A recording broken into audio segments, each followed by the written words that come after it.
Drug and alcohol abuse, a problem for so many. So if there is a cure for addiction, an LA philanthropist is hoping to find it.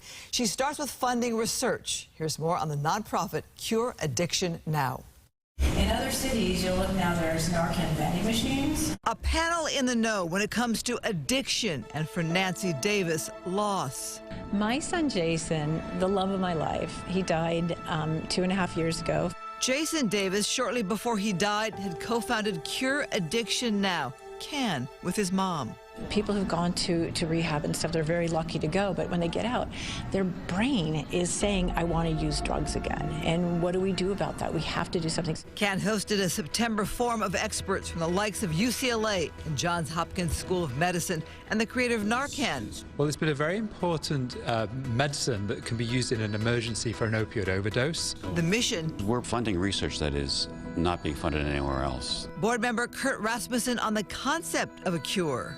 I don't think there'll be one cure. It'll be multiple medications. It'll take, as in any area of medicine, it's usually, there's multiple symptoms to treat, and so it'll take a number of different treatments. One of the 9 studies CAN is funding is research on ibogaine. This is a molecule that comes from Western Equatorial Africa in the region of Gabon and Cameroon, and it was discovered by self-treating heroin users. To know the power of CAN is to know Nancy Davis. She founded Race to Erase MS when she was diagnosed with multiple sclerosis. Celebrities with MS like Selma Blair have been her gala VIPs. I was diagnosed 30 years ago with MS and told I would never walk again. In the last 20 years, great progress. It's not an accident that there's 22 drugs on the market to help stop the progression of MS. Her mission now is in the name of her late son.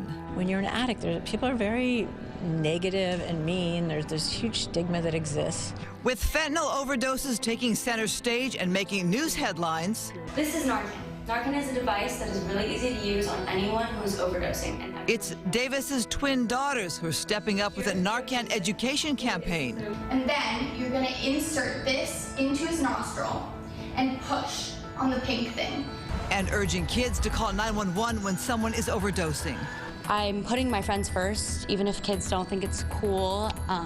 I don't want any more families or friends to go through what I went through with my brother. Our goal is to get all kids involved so that they can be more aware of how drugs are affecting everyone and also how prevalent it is in our society right now. He was 19. Longtime advocate Jody Barber, who lost her eldest son to an addiction to painkillers, endorses Cure Addiction Now.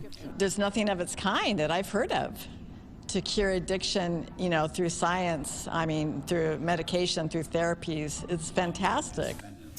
And I can tell you, I know the work that they do. It's also about bringing doctors together, researchers together, to really share their evidence and their research and not to duplicate and say, if this doesn't work, don't try it. This does work, we've already done it. So that way they can really work on this in depth. Yeah, and I know, Christine, this is personal for you as well. It is. My adopted brother died of a drug overdose, so I do know that journey of being a family, battling that, and you pray so hard for them to do better and feel better and recover. And if they can find a cure or even stop the craving, that's one thing, stop the craving of the drug, the want for the drug. Yeah, they're working on that. Well, thanks, Christine, for sharing that and for this great story. Yeah.